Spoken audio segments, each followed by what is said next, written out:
বসেন, এখানে বসেন।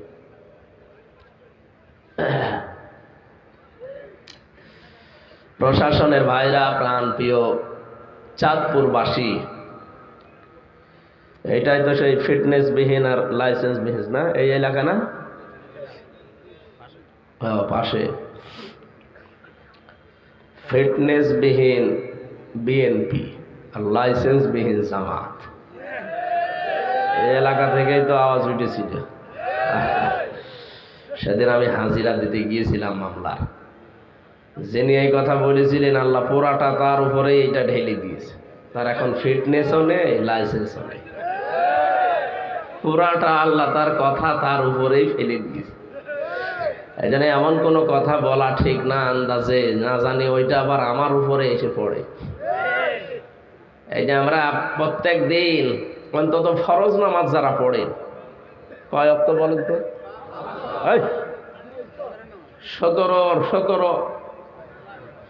17টা সেজদা দেওয়া লাগে না? কিন্তু ফরজ নামাজ যারা পড়ে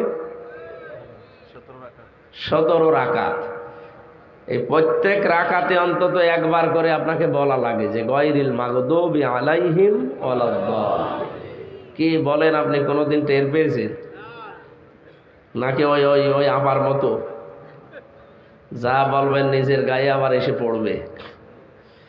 প্রত্যেক দিন একটা মানুষ যদি অন্তত অন্য কোনো নামাজ নাও পড়ে, শুধু ফরজ নামাজ পড়ে, তবে এই কথাটা তাকে 17 বার বলা লাগছে, গায়রিল মাগদুবি আলাইহিম ওয়ালাদ-দাল্লিন।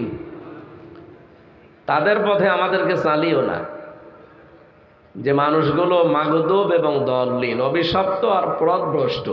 এখানে দুইটা জাতির কথা আমরা জানি অনেকেই, ইহুদি আর খ্রিস্টান।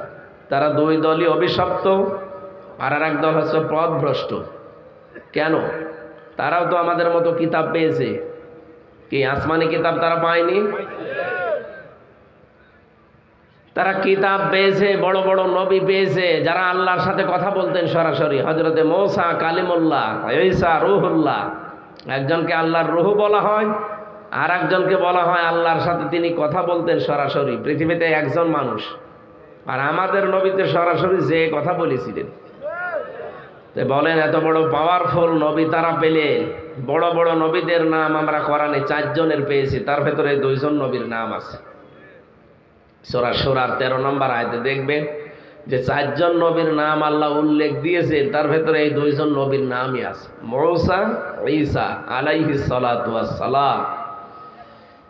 এই সমস্ত নবী পেলেন, কিতাব পেলেন, তাওরাত, ইনজিল, হায়াতও পেয়েছেন তারা। কেউ 1000 বছর, কেউ 900 বছর, কেউ 500 বছর। এত বড় বিশাল হায়াত পাওয়ার পরেও তারা মাগদুব, দল্লিন, পথভ্রষ্ট, তারা অভিশপ্ত। একটাই কারণ, তারা সত্যকে সত্য জানার পরেও অস্বীকার করত। কথা বোঝেন? যারা সত্যকে সত্য জানার পরও অ্যাবাউট টার্ন করে চলে যান, অহংকার করেন, তাদেরকেও আমার আল্লাহ নিজে এই আয়াতের ভেতরে ফেলে দেবে। আমরা এখানে বহু মানুষ আছে সত্যকে সত্য জানার পরও অহংকার করে অথবা হিংসার বশবর্তী হয়ে মুখ ফিরিয়ে চলে আসি, মানতে চাই না। আপনার নিজের দোয়া আবার নিজের ঘাড়ে পড়বে না তো? এদেশে 48টা নিবন্ধিত দল আছে রাজনৈতিক, বাইরে এখনো যারা আছে সব মিলে প্রায় 73টার উপরে। নবীজি জানিয়েছেন, আমি কি সত্য কথা বলতে পারি? আবার নিজের গায়ে মেখে নেবেন না। ওই যে এক আজহারি একটু বলেছিল যে একদল খেয়েছে আর একদল খাওয়ার জন্য রেডি হয়ে আছে, কে যেন গায়ে মেখে নিয়েছে। হ্যাঁ, আমারে বললেন, আমি আপনাকে বলছি না, আমি হাদিস বলছি। যদি হাদিসের মাঝে আপনি পড়ে যান তাহলে বুঝবেন আপনার দোষ আছে, আর যদি আপনি না পড়েন তাহলে বুঝবেন আপনি ঠিক আছে। মানিত্তাবাআল হুদা বিগাইরিল কুরআন আদাল্লাহুল্লাহ। যারা এখানে, যেহেতু আজকে সভাপতি একজন আলেম, শব্দটা আদাল্লাহুল্লাহ দিয়েছেন। আদাল্লাহ ইউদিল্লু, এটা বাবে ইফআল থেকে এসেছে। যদি দল্লা শব্দ দিতেন, দল্লা ইয়াদিল্লু, সোলাসি মুজাররদের কায়দা, তাহলে বাংলা অর্থ দাঁড়াতো আপনি নিজেই নিজেকে খারাপ বানিয়ে ফেলেছেন। কিন্তু আদাল্লাহ আসার কারণে বাংলা অর্থ দাঁড়িয়েছে আপনার হয়তো নিয়ত ভালো ছিল, আপনি এমন কোনো জায়গায় গিয়েছিলেন হেদায়েত পাওয়ার জন্যে, আপনার নিয়তও ভালো ছিল, কিন্তু কোরআন সেখানে ছিল না, কোরআনের কর্মসূচি ওখানে চলে না। এই জন্যে আল্লাহ নিজে দায়িত্ব দিয়ে আপনাকে আরো গোমরা বানিয়ে দেবে। শব্দটা আকাশ পাতাল না, নিজে খারাপ হওয়া আর আল্লাহ নিজে খারাপ বানানো। এবার আমার প্রশ্ন, হেদায়েত দেওয়ার একচ্ছত্র মালিকানা কার? লাইসা আলাইকা হুদাহুম, লাইসা দিয়েছেন একেবারে প্রথমে সূরা বাকারার 272 নম্বর আয়াতের প্রথম অংশে আছে। রব্বুল আলামিন বলেন লাইসা আলাইকা হুদাহুম, না, তাদেরকে হেদায়েত দেওয়া আপনার কাজ না, আর আপনি পারবেনও না। ওয়ালাকিন্নাল্লাহা ইয়াহদি মান ইয়াশা, বরং তাদেরকে পথ দেখাতে পারে শুধুমাত্র কে? আল্লাহ। কোরআনের বহু আয়াত অনুযায়ী এটা প্রমাণ যে হেদায়েতের মালিক এই পৃথিবীতে নবীও না। এই কথা শোনার পরে এই যে এডিটিং করবে, কাটসাট করে কালকে ছেড়ে দেবে, আর এই যে গরম সুন্নি, ঠান্ডা সুন্নি, মিঠা সুন্নি আছে না, এরা বলবে এই দেখেন ইনি নবীর বিরুদ্ধে। আরে ভাই, আমি তো কোরআন দিয়ে বলছি এই পৃথিবীতে নবীকেও আল্লাহ হেদায়েতের মালিক বানাননি। ইন্নাকা লা তাহদি মান আহবাবতা ওয়ালাকিন্নাল্লাহা ইয়াহদি মান ইয়াশা ওয়া হুয়া আ'লামু বিল মুহতাদিন। সূরা কসসের 56 নম্বর আয়াত, 20 নম্বর পারা, 11 নম্বর পৃষ্ঠা, 13 নম্বর লাইনে আছে, 9 নম্বর লাইনে আছে। আল্লাহ বলেন, হে নবী, আপনি যাকে ভালোবাসেন তাকে হেদায়েত দিতে পারবেন না, আমি আল্লাহ যাকে চাই তাকে হেদায়েত দেই। শুধু এতটুকু শেষ করেছেন, হুয়া আ'লামু ইসমে তাফসীল, আমি আল্লাহ ভালো জানি যে ও হেদায়েত পাবে কিনা। সুরত সিরত দেখে তার হেদায়েত দেব না, দেখবো আগে ওর মনটা। ইন্নাল্লাহা লা ইয়ানজুরু ইলা সুওয়ারিকুম ওয়া আমালিকুম ওয়ালাকিন ইয়ানজুরু ইলা নিয়াতিকুম ওয়া কুলুবিকুম। আমি দেখবো ওর চেহারা সুরত কেমন, ফর্সা না কালো, বেটে না লম্বা, না, আমি দেখবো যে আসলে ওর মনটা কেমন, ও কি হেদায়েত পাওয়ার মতো মন নিয়ে বসে আছে নাকি লোক দেখানোর জন্য এসেছে। এসব কথার সামারাইজ এইটা যে হেদায়েত দিতে পারে নবী।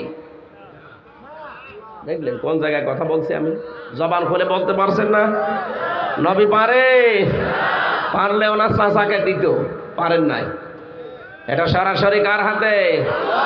তাহলে হাদিস অনুযায়ী বুঝতে পারলাম আদাল্লাহুল্লাহ, আল্লাহ নিজে তাকে খারাপ বানাবে।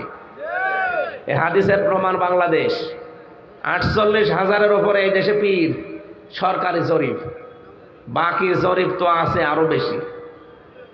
এতগুলো দরবারে মানুষ যায়, ভালো হওয়ার নিয়তে যায়। আপনি দেখেন তো অধিকাংশ জায়গায় গিয়ে মানুষ ভালো হওয়ার পরিবর্তে আরো খারাপ হয়। আমার কুষ্টিয়ার লালনের এই যে দরবার, এখানে মানুষ ভালো হওয়ার নিয়তে যায় না খারাপ হওয়ার? ভালো হওয়ার নিয়তে যায়। যে কি ভালো হয় না আরো খারাপ হয়? আগে বিড়ি খেত না, এখন বিড়ি খায়। আগে গাঁজা খেত না, এখন গাঁজা খায়। বাংলাদেশে একটা জায়গা আছে যেখানে পুলিশ পাহারা দিয়ে গাঁজা খাওয়ায়, একদম নিশ্চিন্তে খেতে পারবেন। তাহলে কি বুঝলেন বলেন তো? যেখানে কোরআন চলে না, কোরআনের নিয়ম নীতি নেই, ওখানে কেউ ভালো হওয়ার নিয়তেও যদি যায় তাকে সরাসরি খারাপ বানিয়ে দেবে কে? আমি নাম ধরেই বলছি, 8 রশি। মানুষকে খারাপ হওয়ার নিয়তে কে যায় বলেন? আমি নিজে 3 বার গেছি দেখার জন্য। মানুষ দেখি যায় যে শিরিক করে, এটা আমার এই চোখে দেখা। মানুষ এইভাবে করছে কবরের কাছে, আবার এইভাবে ফিরে আসছে। আমি জিজ্ঞাসা করেছিলাম যে এইভাবে যাওয়া লাগবে কেন? নবীর রওজা ঘুরে আসলাম মদিনায়, কই এইভাবে তো যাওয়া লাগলো না। বলছে যে এটা তোদের নবী, এটা আমাদের নবী। ওখানে যারা যায় কি ভালো হওয়ার নিয়ত ছিল, কিন্তু কোরআনের নিয়ম নীতি ওখানে চলে না, ওখানে চলে ওদের বাবার নিয়ম। এই জন্য মানুষ যায় ভালো হওয়ার নিয়তে, কোরআন নেই, এই জন্য আল্লাহ দায়িত্ব নিয়ে ওরা আরো খারাপ বানিয়ে দেয়। আগে দাড়ি রাখতো কি রাখতো না, এখন যে দাড়ি কেটে সফা করে ফেলিস। ওদের যে পীর সাহেব দেখেননি, দেখলে আমার মনে হয় টাটকা একটা নির্ভেজাল শয়তান। নাম কিন্তু সুন্দর, আমার নামের প্রথম অংশ আছে আমির ফয়সাল। আমার মাঝে মাঝে মনে হয় এই লোকটাকে দেখি, আল্লাহ, এই ফরিদপুরের কি ফরিদগঞ্জ, এই ফরিদগঞ্জের যে মসজিদটা আছে, আপনি যদি এখন ফজরের নামাজ পড়তে যান, যে যদি দেখেন ইমাম সাহেব একেবারে ক্লিন সেফ করে এসেছে, সাফাং সাফা, আপনি কি বলবেন? হুজুর আপনি দাড়ি কাটলেন মানে? ইমাম সাহেব যদি বলে বেটা এদিকে আয়, আমার নাই দাড়ি নেই, তুই তো মুসল্লি, তোর তো দাড়ি নেই। মুসল্লি এক বাক্যে বলবে হুজুর দাড়ি ছাড়া মুসল্লি হওয়া যায়, দাড়ি ছাড়া ইমাম হওয়া যায় না। চাঁদপুরের ফরিদগঞ্জে আদশা নাকি লেখা দেখলাম। আপনি আমার মনে হয় আদশা এই কুমিল্লা জেলা পার হয়ে ঢাকাতে যে বলবেন আদশা ছাতা কেউ চিনবে না। এতটুকু একটা জায়গার মসজিদের ইমাম হওয়ার জন্য যদি দাড়ি কেটে ফেললে আপনি তার পেছনে নামাজ না পড়েন, তাহলে দাড়ি কেটে বিশ্বলি হয় আর আপনি মেনে নেন না। এই কি আরম্ভ করেছেন?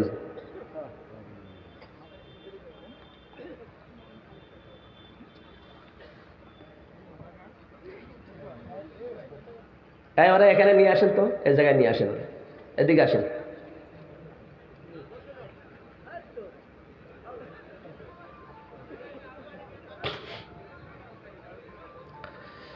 আমার ভাইরা, সব কথার এক কথা, এই যেখানে কোরআন নেই সেখানে গেলে আপনার নিয়ত ভালো থাকলেও আপনাকে আল্লাহ খারাপ বানিয়ে দেবে, এইটাই হাদিসের মর্মবাণী। কথা বলে না কেন? সুতরাং আজ দেশে ভাবে চিনতে আপনাকে এগাতে হবে। যেখানে কোরআন নেই ওই দরবার যদি আমার বাবাও তৈরি করে, আমি ওখানে নেই। ওখানে যদি আমি থাকি আমাকে খারাপ বানাবে কে? দ্বিতীয় পয়েন্ট হচ্ছে, এই দেশে বললাম রাজনৈতিক দল নিবন্ধন এবং নিবন্ধন ছাড়া মিলে প্রায় ৭৩টার উপরে। যে রাজনৈতিক দলের কর্মসূচিতে কোরআন নেই, কোরআনের নিয়ম নীতি নেই, ওই দলের প্রতিষ্ঠাতা আমার বাবা হলেও আমি ওই দলে নেই।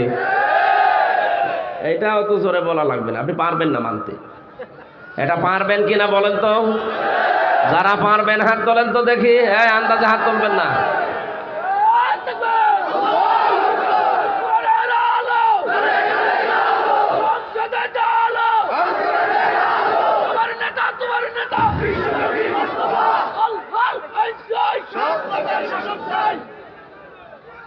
ঠিক আছে ভাই, থামে থামে। এখানে অনেক মানুষ সাহস করে হাত তুলতে পারে না, কারণ তারা ভয়ে আছে, না জানি যদি এই কথা রাখতে না পারি। ঠিক আছে, আপনার আমার তো দায়িত্ব আর পিটিয়ে হেদায়েত করা না। ইন্নামা আনতা মুযাক্কির লাস্তা আলাইহিম বিমুসাইতির। হে নবী, আপনাকে আমি উপদেশক বানিয়েছি, আপনি উপদেশ দিন, তাদের কর্ম নিয়ন্ত্রক আপনি না। ফাইন্নামা আলাইকাল বালাগ ওয়া আলাইনাল হিসাব। সূরা রদের 40 নম্বর আয়াতের শেষের দিকে আছে, হে নবী আপনার দায়িত্ব পৌঁছিয়ে দেওয়া, আর হিসাব নেওয়ার দায়িত্ব কার? আকুলিল হাক্কু মির রাব্বিকুম ফামান শাআ ফালিয়ুমিন ওয়া মান শাআ ফালিয়াকফুর ইন্না আ'তাদনা লিয-যালিমিনা নারা আহাতা বিহিম সুরাদিকুহা।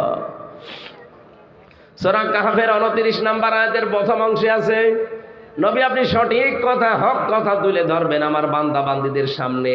যার ইচ্ছা হয় সে মেনে নেবে, যার ইচ্ছা হয় সে কুফরি করবে। আমি আল্লাহ তো একজন আছি।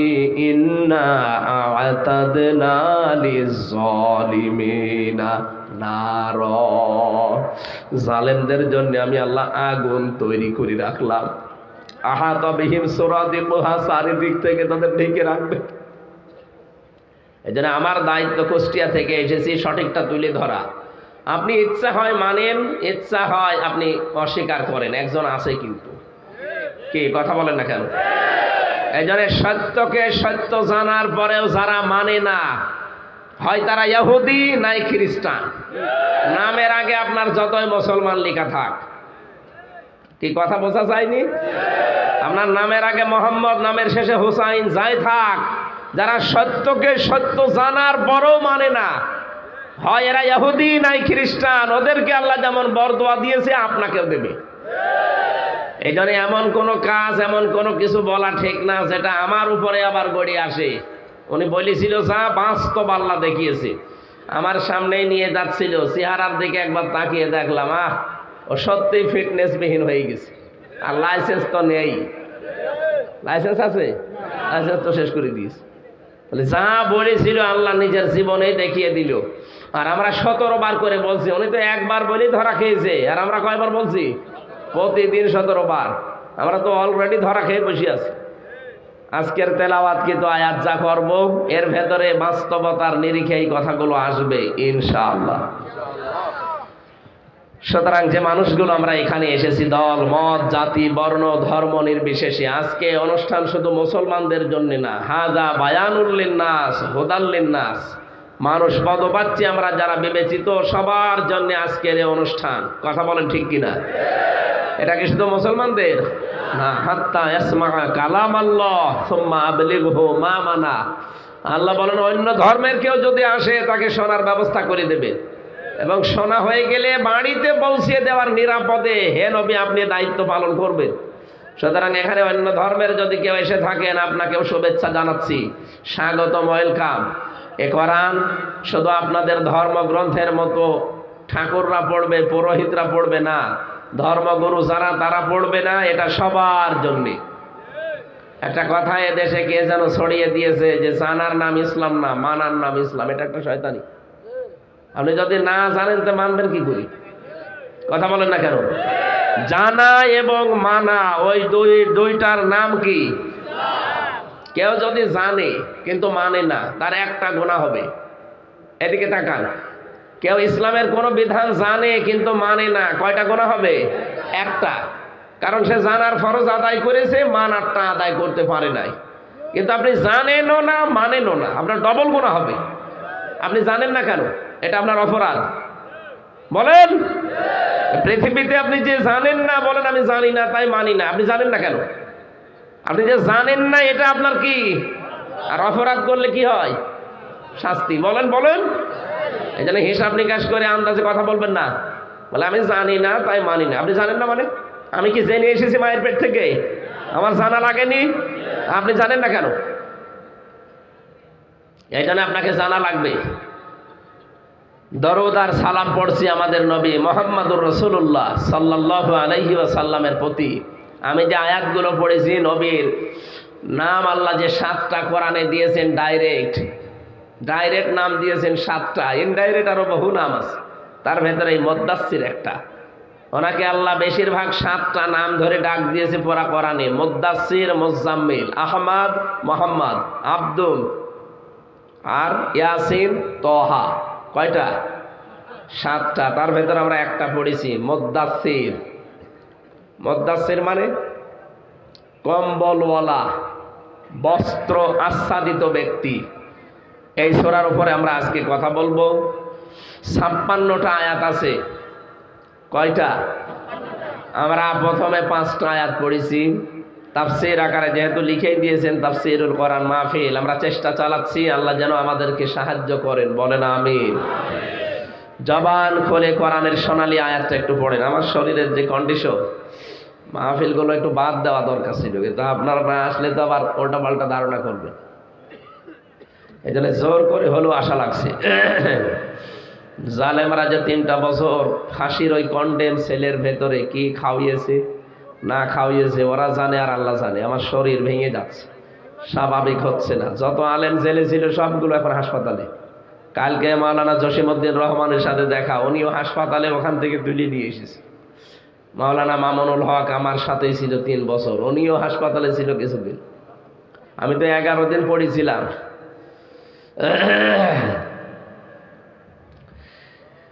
এত বাবারওয়ালা বড়ি যাচ্ছে ভেতরে, কিছুই হচ্ছে না। আমার মনে হয় কিছু ভেতরে ওরা দিয়ে দিয়েছে, কারণ যে খাবার দিত, খাবারের ভেতরে কিছু দিত পয়জন। তাছাড়া আমার স্বাভাবিক হবে না কেন?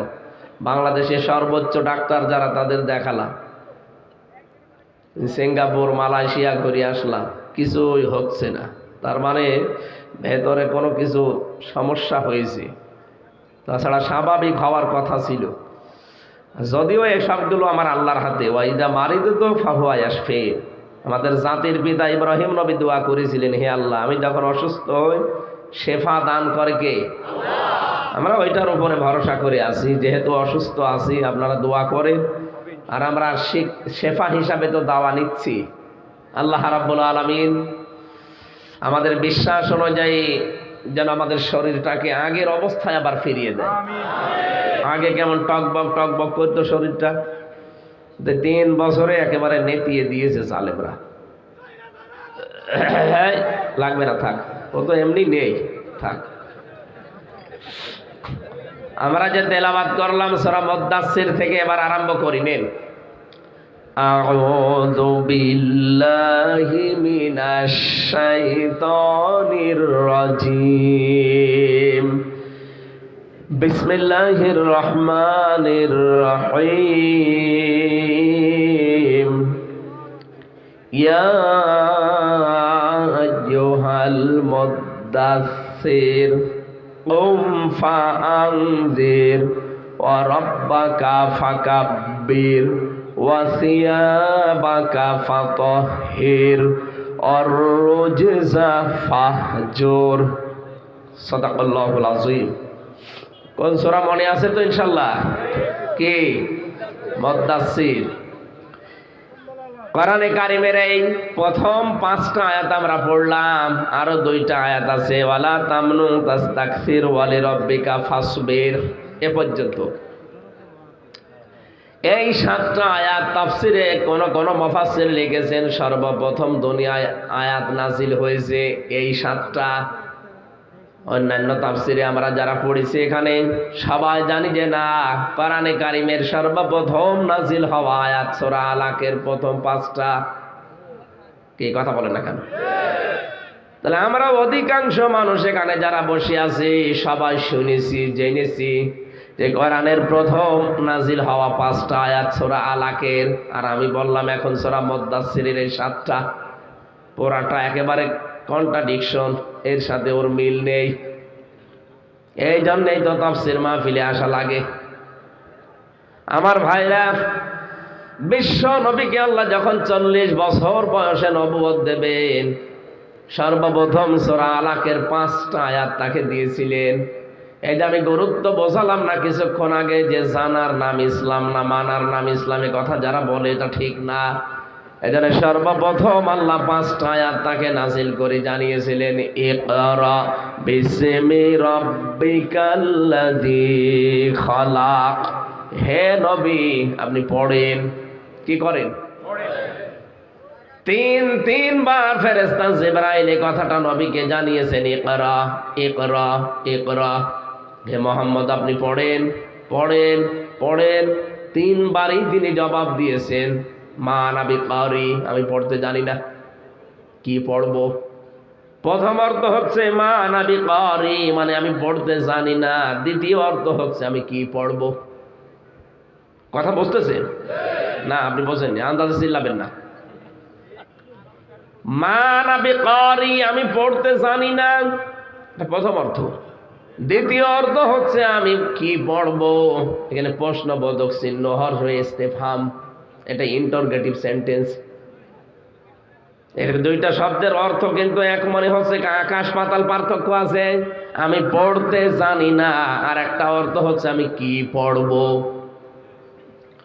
যখনই ফেরেশতা জিবরাইল পরের শব্দগুলো উচ্চারণ করলেন, বিইসমি রাব্বিকা, ওই রবের নামে পড়েন, আল্লাযী খালাক, যিনি আপনাকে বানিয়েছেন। সঙ্গে সঙ্গে নবীজি আর দেরি করেননি, জিবরাইলের মুখের সাথে